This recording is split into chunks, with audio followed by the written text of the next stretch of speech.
rahimakumullah.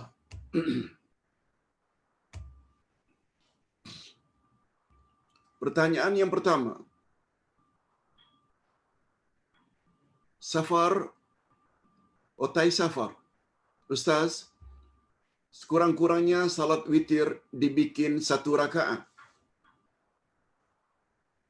Apakah disunatkan baca kunut? Betul? Innallaha witrun yuhibbul witir. Allah itu ganjil dan Allah suka kepada ganjil. Ganjil di sini dengan makna bilangan ganjil, dan dia juga membawa makna, kata ulama hadis, Allah suka kepada orang yang salat witir. Allah itu witir dan Allah suka kepada orang yang salat witir. Dari sudut bahasa, witir itu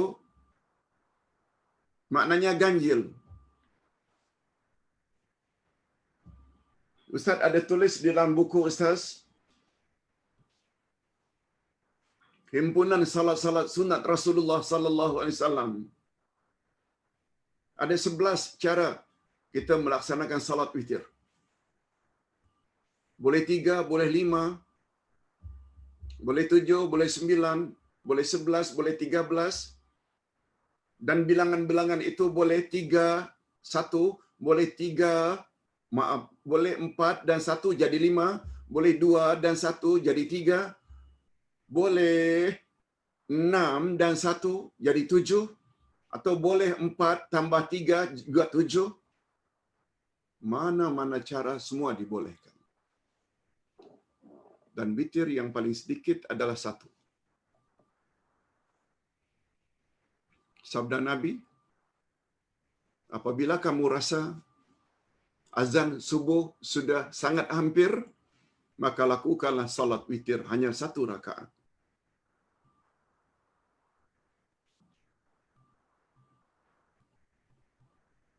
Pertanyaan safar otai safar, perlukah membaca kunut? Hadirin dan hadirat rahimakumullah. Kunut ada 3. Kunut nazilah. Bila baca kunut karena musibah yang sedang melanda. Seperti musibah pandemik,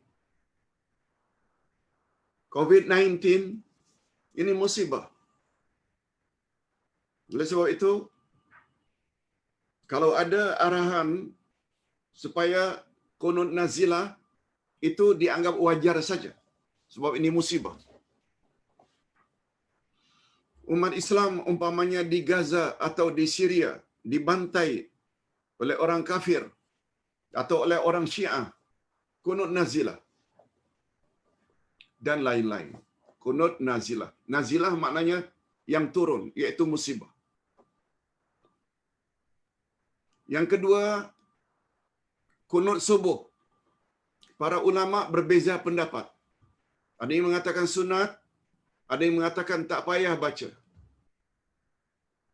Perbezaan mereka terletak daripada derajat hadis itu sendiri. Ada yang mengatakan sahih, Nabi ada lakukan, ada yang mengatakan Nabi tidak lakukan. Ustaz tidak bahas bab perbezaan atau khilaf, sebab masing-masing ada dalilnya. Yang ketiga, kunut witir. Yang ketiga, kunut witir. Kunut witir ni sama dengan kunut nazilah. Hadisnya sahih.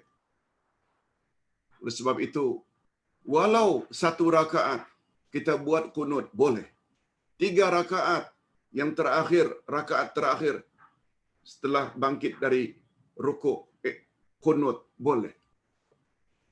Cuma para ulama fiqh berbeza pendapat. Apakah sunatnya kunut untuk witir itu sepanjang tahun? Ataukah dia hanya dalam bulan Ramadan saja? Ataukah ia bermula dari separuh akhir Ramadan? Setelah 15, malam 16 baru mula kunut? Ustaz tidak bahas masalah perbezaan-perbezaan itu. Tapi yang jelas, kunut itu memang ada suruhan dari Nabi atau galakan dari baginda Rasul sallallahu alaihi wasallam. Yang kedua, Abdullah Han Ulhaq. Assalamualaikum Pak Uday. Seorang insan Islam telah melakukan syirik dengan sengaja dan tidak sengaja, atau dia ketahui atau dia tidak ketahui setelah dia mati. Apa akan terjadi pada dia, Ustaz? Ustaz sudah sebutkan berdasarkan ayat 48 dari surat An-Nisa. Innallaha la yaghfiru an yushraka bih wa yaghfiru ma duna dzalika liman yasha. Sesungguhnya Allah tidak akan ampun dosa-dosa syirik, dan Allah akan ampun dosa-dosa selain syirik bagi orang yang Dia kehendaki. Ayat itu menunjukkan syirik saja dosa yang Allah tidak akan ampunkan. Tapi jangan salah faham. Maksud ayat itu, kata ulama akidah dan ulama tafsir, bila orang tersebut mati dalam syirik yang dia tidak sempat tobat semasa hayatnya. Ayat itu membawa makna orang tersebut mati dalam syirik yang dia tidak tobat sebelum dia mati. Oh, kalau begitu Pak Ustaz, kita boleh minta ampun dari dosa syirik ke? Tobat dari dosa syirik? Boleh. Lihat ayat 53 dari surat Az-Zumar. Firman Allah. Ya ibadiyalladzina asrafu ala anfusihim la taqnatu min rahmatillah innallaha yaghfirudz dzunuba jami'a. Katakan, hai Muhammad, hai hamba-hambaku yang bergelumang nak maksiat, hai hamba-hambaku yang telah menganiaya dirinya sendiri. Tafsirannya menganiaya diri sendiri, maknanya bergelumang maksiat. Termasuk tak syirik? Ya, itu maksiat nomor 1. Minum arak, berzina, berjudi, meninggi suara pada mak bapak, durhaka. Semua itu maksiat. Lalu apa kata Allah? Menyuruh Nabi Muhammad sallallahu alaihi wasallam menyampaikan kepada orang yang banyak buat maksiat. La taqnatu min rahmatillah. Jangan kamu putus asa akan rahmat Allah. Jangan fras. Jangan putus asa. Lalu Allah sebut berita gembira sambungan ayat. Innallaha yaghfirudz dzunuba jami'a. Karena sesungguhnya Allah bersedia memaafkan semua dosa. Jami'a. Kata ulama tafsir dan ulama akidah, jami'a di sini termasuk dosa syirik. Barangkali kita pernah ke Bomo, barangkali kita pernah pergi ke kubur-kubur keramat minta-minta di situ. Barangkali kita pernah pakai tangkal, barangkali kita pernah pakai susuk. Semua itu syirik. Ini memberi isyarat, hatta dosa syirik kita boleh minta maaf kepada Allah. Tapi dengan syarat, atau mesti tahu, ada pintu tobat itu ditutup.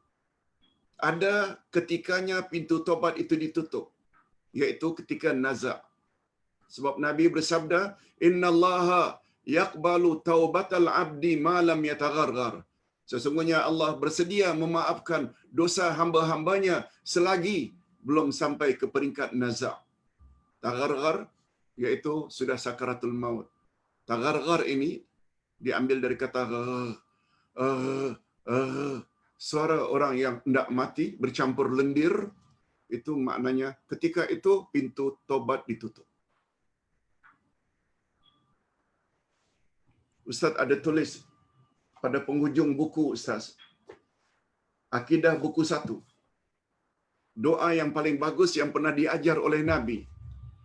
Mohon ampunan dari dosa syirik, sama ada kita ketahui atau kita tidak ketahui. Kita tahu atau kita tidak ketahui. Allahumma inni a'udzubika min an usyraka bika syai'an a'lamu wa astaghfiruka lima la a'lamu. Ya Allah, Aku berlindung kepadamu daripada mensyirikkan engkau dengan sesuatu yang aku tidak tahu. Ya Allah, aku berlindung kepadamu.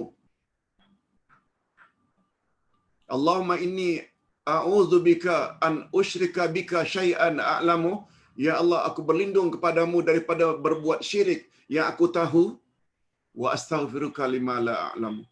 Dan aku mohon perlindunganmu, ya Allah.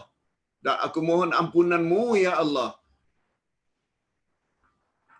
Kalau aku telah berbuat syirik padahal aku tidak tahu, padahal aku tidak sadar, padahal aku tidak perasan.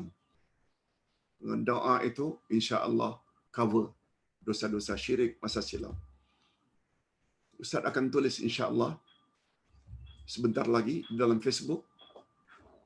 Siapa yang punya buku ini boleh lihat pada halaman yang terakhir. Ustaz baca, Allahumma inna, muka surat 282. 282. Allahumma inna na'udzubika min an nusyrika bika syai'an na'lamu wa nastaghfiruka lima la na'lamu. Ya Allah, sesungguhnya kami berlindung kepadamu daripada mempersekutukan engkau dengan sesuatu yang kami ketahui dan kami memohon ampunanmu terhadap syirik yang kami tidak ketahui. Hadis sanadnya jayyid, baik, riwayat Imam Ahmad. Lihat muka surat 282. Bagi yang belum ada buku, Ustaz akan tulis insya-Allah di dalam Facebook. Hadirin dan hadirat rahimakumullah. Ini jawaban Ustaz terhadap tobat terhadap dosa syirik. Lalu sesuai dengan pertanyaan, macam mana Ustaz terhadap orang yang dulu buat syirik, kemudian dia dah meninggal dunia? Nah, jawabannya macam ini. Kalau dia meninggal dunia padahal dia sendiri tidak tahu apa yang dia buat itu adalah syirik. Bukan saja sekedar tak tahu, karena guru-guru tidak banyak mengajar tentang perkara itu. Malah kadang-kadang setengah-setengah orang yang tahu agama pun buat syirik juga. Lalu dia terikut-ikut sebagai orang awam. Insya-Allah dia ada penilaian tersendiri di sisi Allah. Insya-Allah dia ada penilaian tersendiri di sisi Allah karena dia jahil. Jahil bukan tak mau belajar. Guru tak ajar perkara itu. Tapi minta maaf kalau Ustaz katakan, orang moden hari ini, khasnya yang berada di Lembah Kelang, yang sungguh banyak penjelasan-penjelasan tentang syirik, dia tak mau belajar, itu ada masalah lagi nanti. Aku tak tahu ya Allah. Mungkin Allah akan tanya, mengapa tak belajar? Wallahu a'lam. Sebabnya ingat selalu pertanyaan Allah, hal yastawi alladhina ya'lamuna wal ladzina la ya'lamun? Apakah sama orang yang berilmu dengan orang yang tidak berilmu? Dia membawa makna taubih, itu penghinaan Allah kepada orang yang tidak suka tambah ilmu agama. Safar utai safar. Ustaz, terbelahnya bulan adalah sebahagian mukjizat Nabi kita Muhammad. Ada juga ini sebahagian tanda kiamat. Begitukah Ustaz?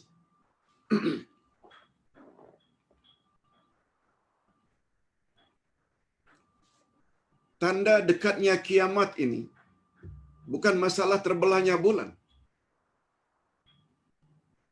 Ustaz ada sebut di dalam buku ini. Bukti utama kiamat sudah dekat, yaitu dengan diutusnya Rasul yang terakhir. Diutusnya Nabi Muhammad sallallahu alaihi wasallam yang ajarannya berkuat kuasa hingga kiamat, dan tidak ada lagi Rasul setelah Nabi Muhammad, itu saja dah jadi bukti bahwa kiamat sudah dekat. Di zaman Nabi Nuh, di zaman Nabi Ibrahim, di zaman Nabi Yaqub, di zaman Nabi Musa, hatta di zaman Nabi Isa, kiamat masih jauh lagi. Sebab Isa bukan Rasul terakhir. Ajaran Isa berakhir dengan datangnya Nabi Muhammad. Nabi Muhammad pula ajarannya berkuat kuasa hingga kiamat.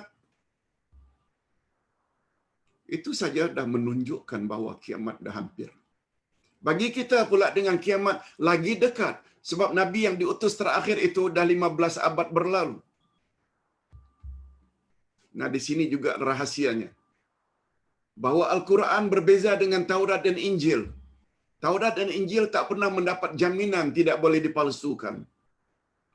Tapi Al-Quran dijamin berdasarkan ayat 9 dari surat Al-Hujr, wa anzalna ilaika dzikr inna nahnu nazzalna dzikr wa inna lahu lahafizun. Kamilah yang menurunkan Al-Quran dan kami pula lah yang akan memeliharanya daripada pemalsuan. Mengapa Quran perlu jaminan itu? Sebab tidak ada rasul lagi yang akan turun yang akan membetulkan Quran. Allahu Akbar. Beruntung kita jadi umat Nabi Muhammad sallallahu alaihi wasallam. Dan tentu saja dengan adanya Quran, dengan adanya terbelah bulan, itu tambahan-tambahan bahawa kiamat memang sudah sangat dekat. Ummu Atifah. Assalamualaikum Ustaz, saya ingin bertanya tentang golongan Asy'ariyah dan Maturidiyah. Apakah mereka Ahlus Sunnah wal Jamaah? Apakah ciri-ciri mereka? Terima kasih Ustaz. Hadirin dan hadirat, Asy'ariyah atau Asy'ariyah Maturidiyah yang diamalkan oleh banyak umat Islam di rantau ini, mereka juga Ahlus Sunnah wal Jamaah. Mereka juga adalah Ahlus Sunnah wal Jamaah. Kita juga Ahlus Sunnah wal Jamaah. Cuma perlu diketahui, ada sedikit perbezaan antara pahaman akidah Salafiyah yang diamalkan oleh sahabat, tabi'in dan atba'u tabi'in 3 kurun pertama. Pemahaman mereka tentang nama-nama dan sifat-sifat Allah, Ustaz dah jelaskan dah. Kalau Allah Subhanahu wa taala mengatakan dalam 7 ayat bahwa dia bersemayam di atas arasy, Ar-Rahmanu 'alal arsy istawa. Salafus saleh punya pegangan, keyakinan, kepercayaan kalau Allah kata Allah bersemayam di atas arasy, kita juga mesti kata Allah memang bersemayam. Cuma jangan ditanya macam mana dia bersemayam.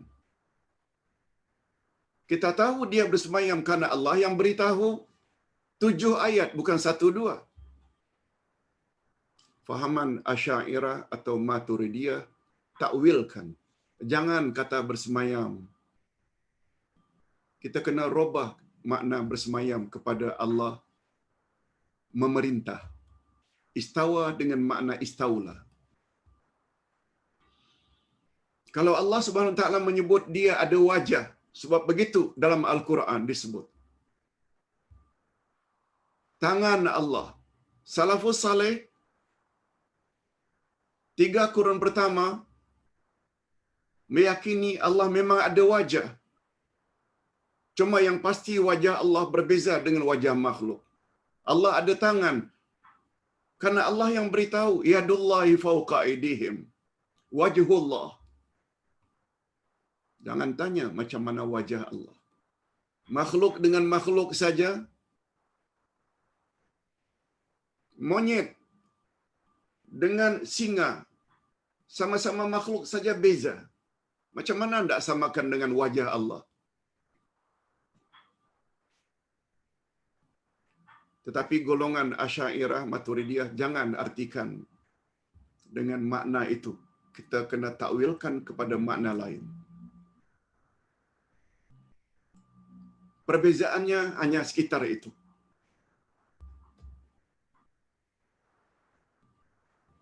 Allah Subhanahu wa taala mengatakan dia di langit.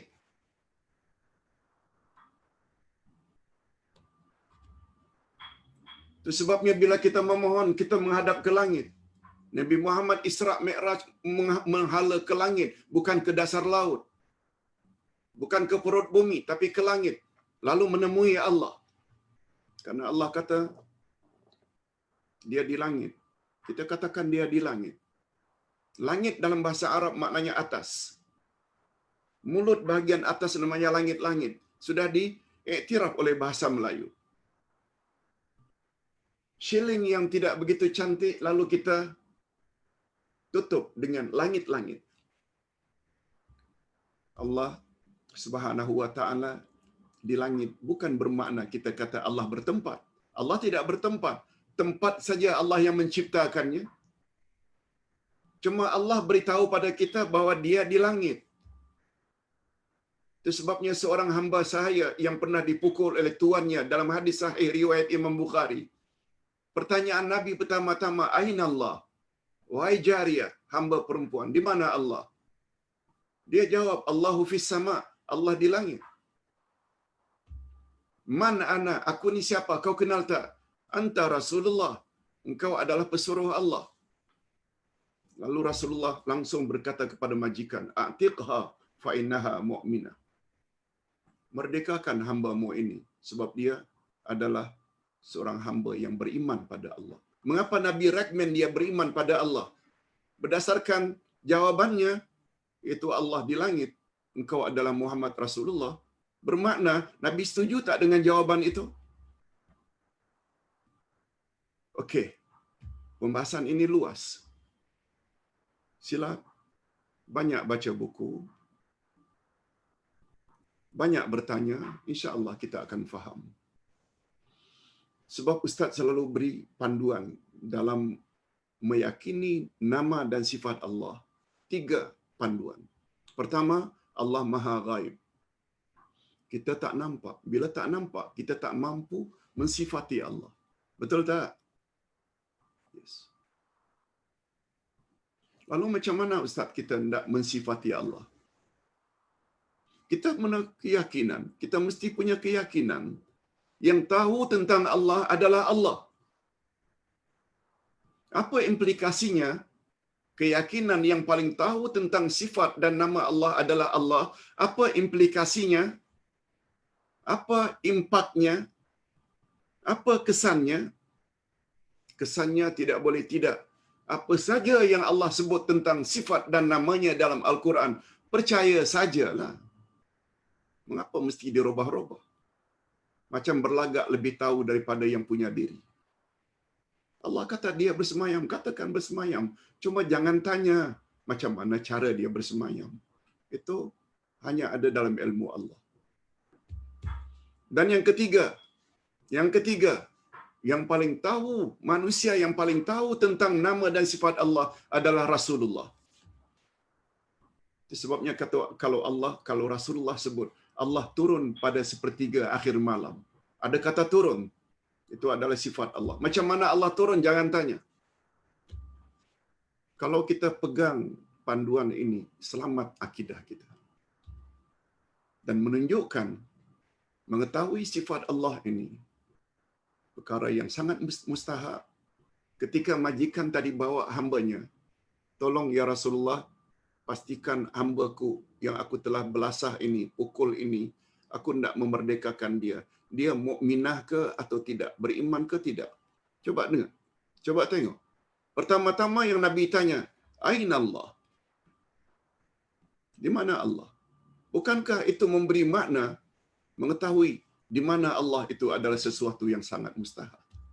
Sebab Nabi tidak akan tanya sesuatu yang tidak mustahak. Apalagi ingin memastikan imannya. Ustaz tahu, jawapan seperti ini ada orang suka, ada orang benci. Ustaz cuba nak menyampaikan. Asy'ariyah Maturidiyah, dia adalah ahlu sunnah wal jamaah. Cuma dalam pemahaman tentang sifat-sifat dan nama-nama Allah, mereka guna takwil, robah kepada makna lain. Ahlu sunnah wal jamaah yang cenderung kepada akidah salafiyah, 3 kurun pertama, bagaimana Allah namakan dirinya dan sifatkan dirinya, macam itulah sebiji mereka katakan tentang Allah. Hadirin dan hadirat rahimakumullah. Kita teruskan sedikit lagi. Abdul Han Al-Haq wa Uday, tolong berikan 1 atau 2 contoh perbuatan syirik yang biasa dilakukan di zaman ini. Terima kasih. Percaya ramalan bomo. Syirik. Dari mana Pak Ustaz itu jadi syirik? Coba jawab. Al-Haq. Yang mengetahui perkara gaib siapa?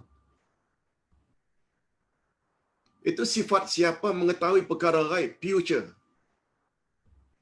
Apa yang akan berlaku pada hari esok? Jawabnya, Allah. Lihat dalam surat Al-Hadid, firman Allah. La ya'lamu man fis samawati wal ardil ghaiba illallah. Tidak ada satu pun yang mengetahui perkara ghaib, sama ada makhluk langit atau bumi, kecuali Allah. Maknanya yang tahu perkara ghaib hanya Allah. Lalu begitu mendapat ramalan bomo, oh kamu nanti begini, begini, begini nantinya. Oh, yang telah santau kamu itu seorang ini. Dia itu bukan jauh pun dengan kamu. Mungkin jiran kamu atau adik-beradik kamu. Jika kita percaya, bukankah bermakna kita telah percaya bomo tahu perkara ghaib? Allah tahu perkara ghaib, bomo tahu perkara ghaib. Ini namanya menyengutukan Allah dalam sifat mengetahui perkara ghaib. Itu sebabnya namanya syirik sifat. Dalam buku ini bahagian penghujung Ustaz ada sebut 8 jenis syirik besar. Tolong dibaca. Ustaz, bermakna Nabi Isa masih hidup di langit. Beginikah pahaman yang perlu diimani? Yes. Nabi Isa diangkat oleh Allah maut dengan makna ar-raf'u ila sama. Atas dasar itu, kita umat Islam, umat Muhammad mesti yakin Isa saat ini masih hidup. Ini dikuatkan lagi oleh sabda Nabi, pada akhir zaman nanti Isa akan turun ke bumi.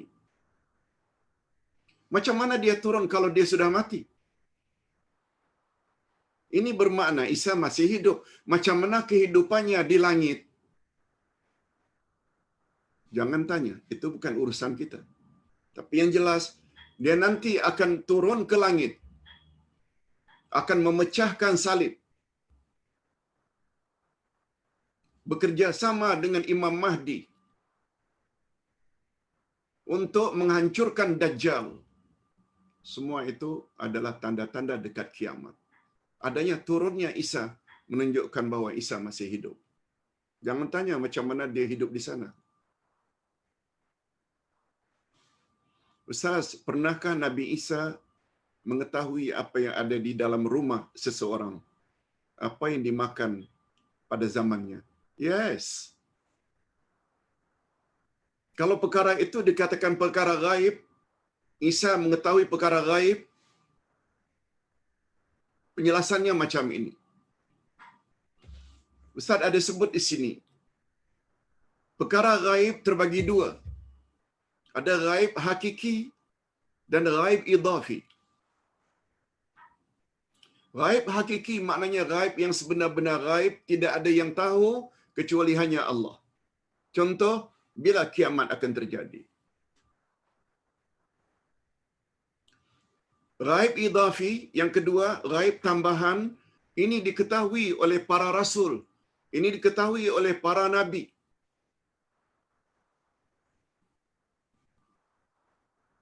Sebab mereka terima wahyu.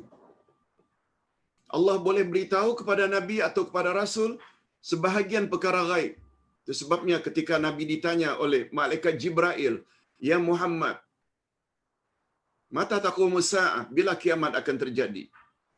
Nabi jawab secara diplomasi, "Mal mas'ul anha bi'a'lam minas sa'il." Tidaklah yang ditanya lebih tahu daripada yang bertanya. Maksudnya kita sama-sama tak tahu. Lalu malaikat robah pada pertanyaan berikutnya. Kalau engkau tidak tahu bila kiamat akan terjadi, apakah tanda-tanda kiamat? Wa ma hiya alamatus saah? Nabi ketika itu boleh jawab. Bila dekat kiamat, sangat dekat kiamat nanti. Negara-negara yang dulunya padang pasir, hidup miskin, berjalan pun tanpa selipar, di negeri mereka nanti akan muncul tower-tower yang tinggi, menara-menara yang sangat tinggi.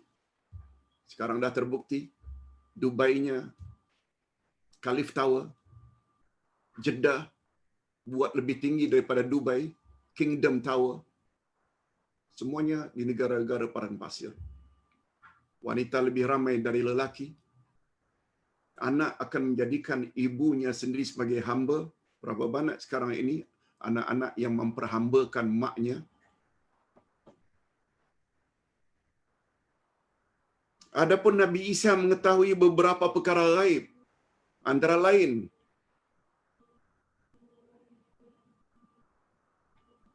apa yang dimakan oleh seseorang, apa yang dimakan pada zamannya, semua itu namanya mukjizat.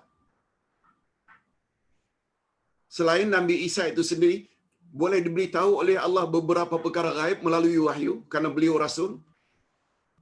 Adapun Nabi Isa dapat menyembuh penyakit sopa, kusta, dapat menghidupkan orang yang sudah mati. Itu adalah termasuk ke dalam mukjizat. Perkara luar biasa yang Allah bagikan kepada rasul-rasul tertentu. Okey, yang ke-8, Nur Syahril. Assalamualaikum Ustaz. Pada zaman ini banyak yang menjual kalungkah, gelangkah, atau dalam bentuk yang lainnya yang kononnya katanya boleh menyembuhkan penyakit. Bila kita percayai ini, bila kita mempercayai ini, apakah hukumnya syirik? Minta maaf. Soalan yang dikirim pada Ustaz sampai di situ. Lihat lagi, sepatutnya juga disebut. Penjelasannya begini.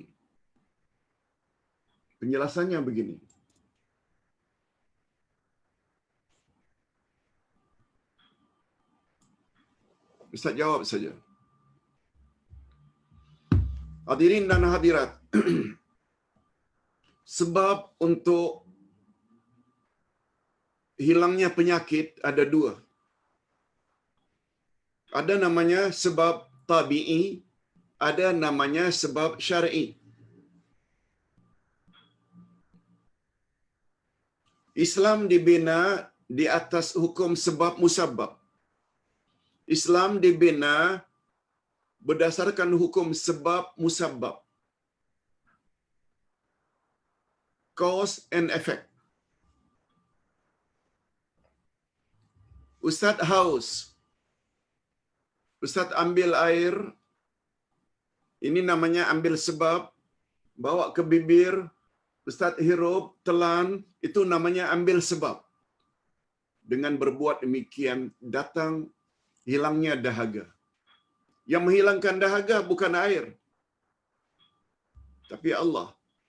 Peranan air adalah sebab saja.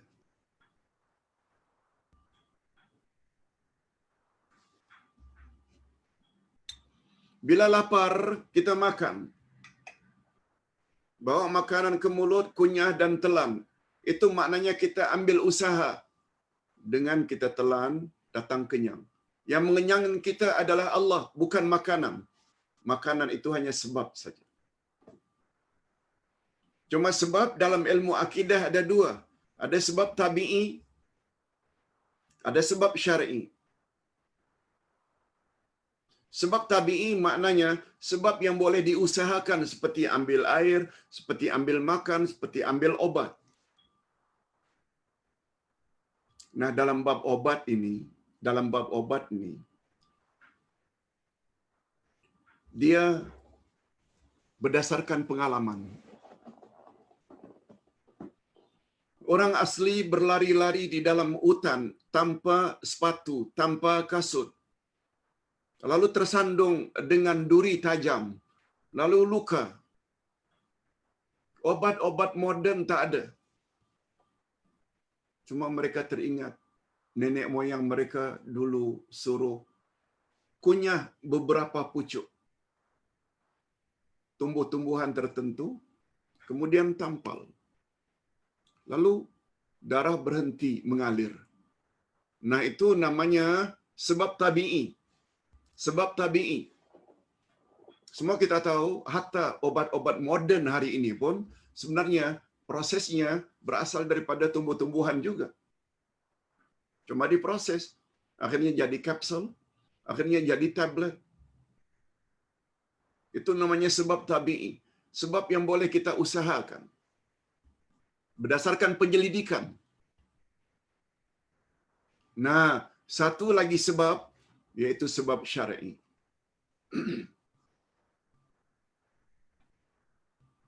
Sebab seperti umpamanya buku yang Ustaz tulis, Kunci Murah Rezeki. Ada 12 kunci murah rezeki. Cuma Ustaz bukanlah pakar dalam hal tabi'i. Sebab itu bukan bidang Ustaz. Ustaz bukan doktor. Ustaz bukan bekerja di farmasi. Tapi Ustaz jurus kepada syar'i. Ustaz himpul ayat-ayat Quran untuk menyebabkan murah rezeki. Antara lain taqwa. Ayatnya ayat 2 dan 3 surat At-Talaq. Wa may yattaqillaha yaj'al lahu makhraja wa yarzuqhu min haitsu la yahtasib. Siapa bertakwa pada Allah, niscaya Allah akan beri dia jalan keluar atau solusi.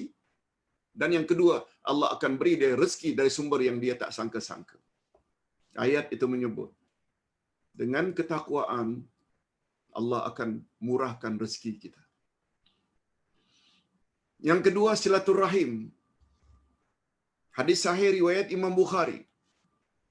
Siapa yang menginginkan agar umurnya panjang dan murah rezeki, falyasil rahimah. Hendaklah dia menghubungkan silaturrahim. Nah, silaturrahim juga sebab untuk murah rezeki. Sebab apa? Yang macam ini nih, ada ayat Quran, ada hadis Nabi. Ini namanya sebab syar'i, sebab agama. Nah, berbalik kepada pertanyaan. Bila magnet tertentu, batu tertentu, diselidik oleh pakar-pakar penyelidikan di Korea atau di Jepun, ternyata bila dipakai, dikalungkan atau dijadikan gelang, membuat peredaran darah menjadi lancar, berdasarkan penyelidikan, maka Ustaz berpendapat hukumnya boleh.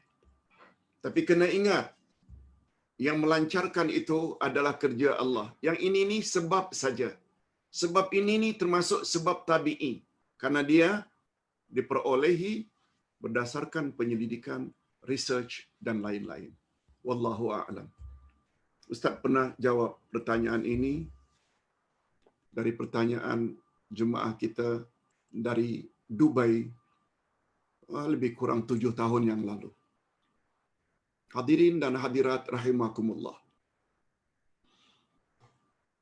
Apakah dengan takwil sifat Allah termasuk tergelincir dalam Islam? Terserah. Kalau Ustaz still katakan bahawa mentakwilkan itu adalah masih lagi ahlu sunnah wal jamaah, jangan kata kafir. Cuma kepada Ustaz, bila ditanya Ustaz dah pilih mana, Ustaz akan pilih pandangan salafus salih. Sebab pandangan itu yang pernah disanjung oleh Nabi sallallahu alaihi wasallam, khairun nasi qarni, thumma alladhina yalunahum, thumma alladhina yalunahum. Sebaik-baik manusia adalah manusia yang hidup sekurun denganku, kemudian kurun berikutnya, kemudian kurun berikutnya. Maknanya 3 kurun pertama punya pandangan dalam akidah itu yang the best. Terakhir, Raja Amir. Mana lebih betul Ustaz? Salat ba'diyah dulu atau salat sunat hajat oleh masjid selepas fardu Jumaat? Terima kasih, Uday. Raja Amir tanya, mana yang betul Ustaz? Salat ba'diyatan dahulu, maknanya ba'dal Jumaah, baru salat sunat hajat oleh masjid selepas fardu Jumaat. Sebagaimana kita sama-sama maklum, sabda Nabi, siapa yang punya hajat besar atau kecil, hendaklah dia beruduk dengan sempurna, lakukan salat 2 rakaat. Niscaya Allah akan kabulkan hajatnya. Cuma penilaian ulama hadis itu dhaif, lemah. Ustaz tidak kata tak boleh. Karena salat hajat itu termasuk ke dalam fadilat amalan. Dia tidak menyangkut masalah akidah, tidak menyangkut masalah hukum hakam halal haram, boleh. Walaupun derajatnya dhaif. Persoalannya, bila selesai Jumaat,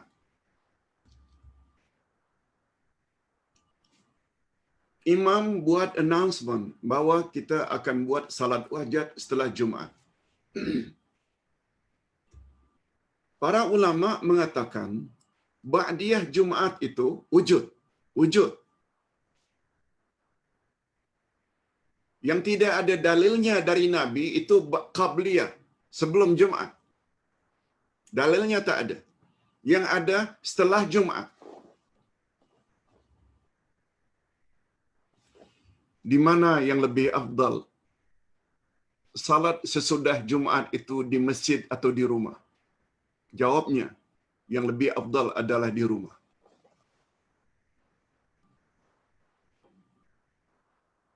Yang lebih afdal salat sunat setelah Jumaat adalah di rumah. Ustaz tidak katakan tidak sah bila buat di masjid, boleh.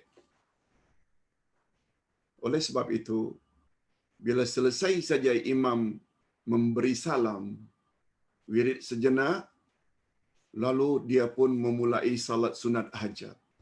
Kita belum lagi. Bukankah lebih baik kita tangguhkan ba'diyah Jumaat itu nanti di rumah? Sebab itu yang lebih afdal. Kalau mau ikut salat sunat hajat, silakan, salat saja. Oleh sebab itu, andai kata ingin buat di masjid, begitu salam, segeralah buat salat sunat ba'diyah Jumaat setelah salam di masjid. Supaya sempat salat 2 rakaat ke atau 4 rakaat ke, baru salat sunat hajat. Wallahu a'lam. Semua itu terpulang kepada pilihan masing-masing. Ustaz kira cukup sampai di sini dulu pertemuan kita. Sekali lagi mohon maaf, tergendala agak 15 minit tadi karena teknikal, bukan disengaja. Alhamdulillah, walaupun telah